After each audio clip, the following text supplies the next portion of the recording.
அனைவருக்கும் வணக்கம். பாரம்பரிய திருவள்ளுவர் குல வம்சம் பிரசன்ன ஜோதிடர் சுபமாரிமுத்து திருப்பூர்லேருந்து இந்த பதிவு உங்களுக்காக. இன்றைக்கு சுவாதி நட்சத்திரம் 4ஆம் பாதத்தில் பிறந்தவர்களை பற்றி இந்த பதிவில் நம்ம பார்க்க போகிறோம். இந்த சுவாதி நட்சத்திரம் 4ஆம் பாதத்தில் பிறந்தா அவங்க பிறக்கும்போது ராகு திசையில் தான் பிறப்பாங்க. இந்த ராகு திசை முடிஞ்சு ராகு திசை ஒரு 5 வருஷம் 6 மாதம் இருக்குதுன்னு வச்சுக்கோங்க. குரு திசை ஒரு 16 வருஷம், 16 ஒரு 5 21, சனி ஒரு 19 வருஷம், அப்போ கிட்டத்தட்ட 40 வயசு. அப்போ இந்த 40 வயசுங்கும் போது தான் அவங்க வாழ்க்கையில் ஒரு திருமணம், சந்தோஷம், நிம்மதிங்கிறது அதில் வரும். சனி திசையில் தான் அவங்க லைஃப் இருக்கும். குரு திசையில் அவங்களுக்கு கல்யாணம் வராது, சனி திசையில் வரும்.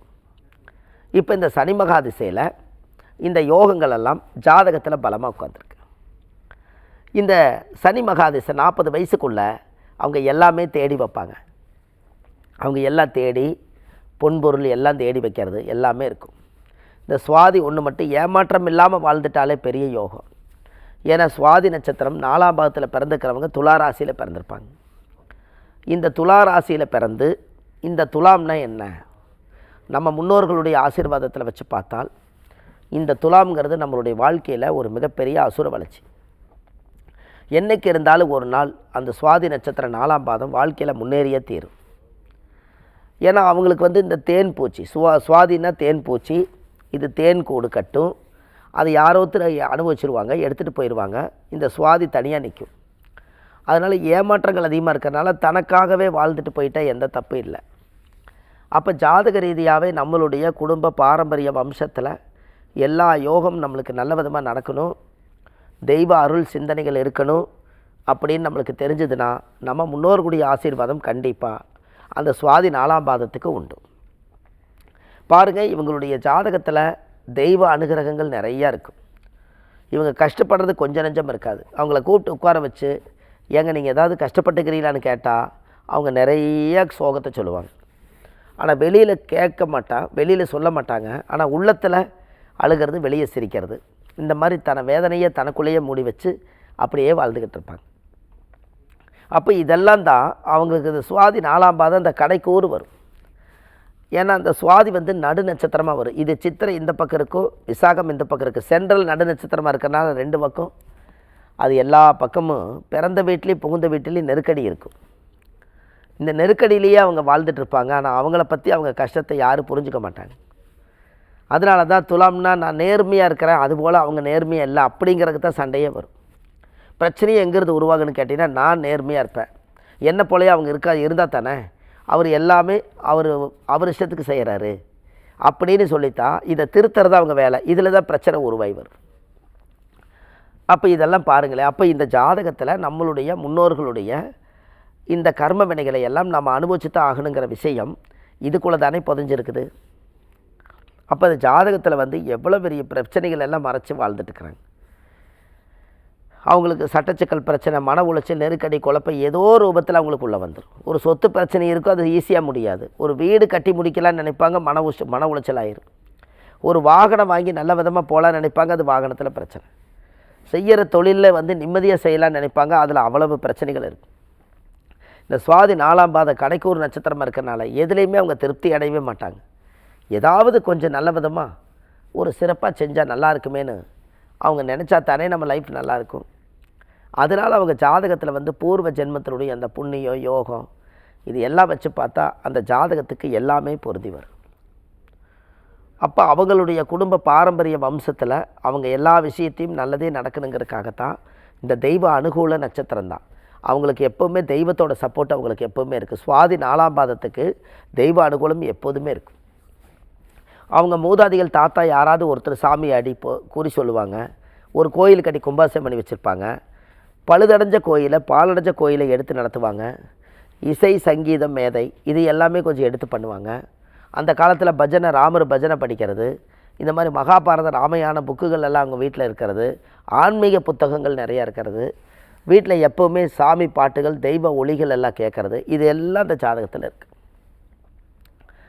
அப்போ இது எல்லாமே ஜாதக ரீதியாகவே நம்மளுக்கு அந்த யோகம் இருக்கிறனால, அது நம்மளுக்கு ஒரு தெய்வ அம்சமாக இருக்கிறனால அந்த கணக்கு எல்லாமே அவருக்கு சப்போர்ட்டாகவே இருக்குது.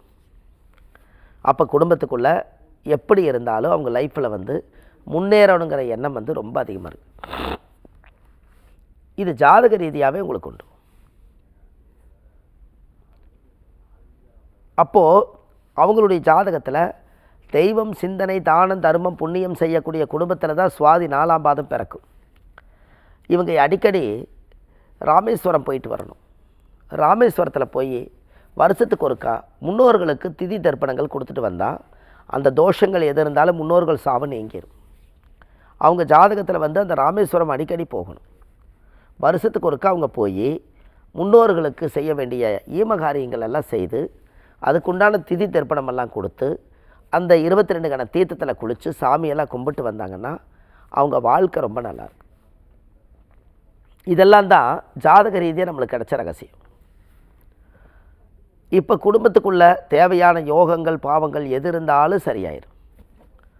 அப்போது முன்னோர்களுடைய சொத்தை எப்படியெல்லாம் இவங்க வந்து கரெக்டாக பாதுகாப்புன்னா அடுத்த தலைமுறைக்கு எந்த தோஷங்கள் வராதுங்கிறத இந்த சுவாதி 4ஆம் பாதம் சரியாக செய்யணும். அவங்களுக்கு நல்லபடியாக வாழ்க்கை, இடம், வீடு, வாசல், சொத்து, சுகம் எல்லாமே இருக்கும். அனுபவிக்க தெரியாது. எல்லோரும் நல்லா இருக்கணும், நல்லா இருக்கணும், நல்லா இருக்கணும்னு அவங்களுக்குள்ளேயே ஒரு வட்டத்தை போட்டு வாழ்ந்துருவாங்க. இது எல்லாம் சரியானால் எல்லாமே சரியாகும். இப்போ அவங்களுக்கு பாருங்கள், அவங்க பேரில் ஒரு வீடு வாசல் வாங்கி முதல்ல எப்போவுமே அவங்களுக்காக ஒன்று உருவாக்கணும். அவங்களுக்குன்னு ஒரு வீடு இருக்கணும், அவங்களுக்குன்னு ஒன்று உருவாக்கணும். தெய்வ தானம், தர்மம், புண்ணியமெல்லாம் நிறைய செஞ்சு வச்சுக்கணும். நாளைக்கு ஒரு தீராத ஒரு நோய் வருதுன்னா நாம் செய்த புண்ணியம் போய் அதை காப்பாற்றும். தவிர்க்க முடியாத ஒரு நோய் வந்துருச்சு, அந்த நோயிலேருந்து என்னால் விடுபட முடியலன்னா நாம் செய்த புண்ணியம் போய் அந்த நோய் மருந்தாக மாறிடு. அப்போ நம்ம செய்து வைக்கிறோம் அல்லவா? அதனால தான் துலா ராசி வச்சாங்க. கரெக்டாக வாழ்ந்தால் எந்த நோய் நொடி இல்லாமல் நிம்மதியாக இருக்கலாங்கிறக்காகத்தான் கரெக்டாக வாழ்ந்திருக்காங்க. எல்லாமே உங்கள் ஜாதகத்தில் பிறக்கும்போதே எழுதப்பட்டது தான். அதை சரி செய்கிறது ஜோதிட வழியில் தான். உங்களுக்கு என்ன திசையில் என்ன புத்தி, என்ன அந்தரம், என்ன சூட்சம் நடக்குன்னு அது ஜோதிட ரீதியாக நம்ம சொல்கிறோம். அவ்வளவுதானே. அதாவது ராணிப்பேட்டை மாவட்டம் சோளிங்கர் அந்த இடத்துல லட்சுமி நரசிம்மர் கோவில் இருக்குது. ராணிப்பேட்டை மாவட்டம் சோளிங்கர், அது பக்கத்தில் ராணிப்பேட்டை, அதாவது லட்சுமி நரசிம்மர் கோயில் அங்கே இருக்குது. இதை கூகுளில் நீங்கள் சர்ச் பண்ணிங்கன்னா அந்த லட்சுமி நரசிம்மர் கோயில் அந்த ராணிப்பேட்டையில் சோளிங்கரில் இருக்குது. அந்த கோவிலில் போய் சுவாமிக்கு தேங்காய் பழம், பூ மாலை, கல்கண்டு வாங்கி அர்ச்சனை பண்ணி அந்த கோவிலில் போய் சாமி கும்பிட்டு வந்தீங்கன்னா உங்கள் வாழ்க்கையில் ஒரு மிகப்பெரிய மாற்றம் உருவாகும். அதுலேருந்து உங்கள் லைஃப் நல்லாயிருக்கும். எல்லாமே இந்த ஆதிகால பரிகார புத்தகத்தை நிறையா கொடுத்துருக்கேன். இந்த புத்தகம் ஆன்லைன்லேயே கிடைக்கிது. கீழே போயிட்டு இருக்க நம்பருக்கு கால் பண்ணுங்கள். வீட்டுக்கே டோர் டெலிவரி கொடுப்பாங்க. இது இல்லாமல் நம்ம ஜோதிடம் வந்து வடபழனியில், சென்னையில் வடபழனியில் தெப்பக்குள வாசல்லையே நம்ம ஜோதிட அலுவலகம் இருக்குது. சனிக்கிழமை, ஞாயிற்றுக்கிழமை, திங்கக்கிழமை ஜோதிடம் பார்க்குறோம். மற்ற தினங்கள் திருப்பூரில் பார்க்குறோம்.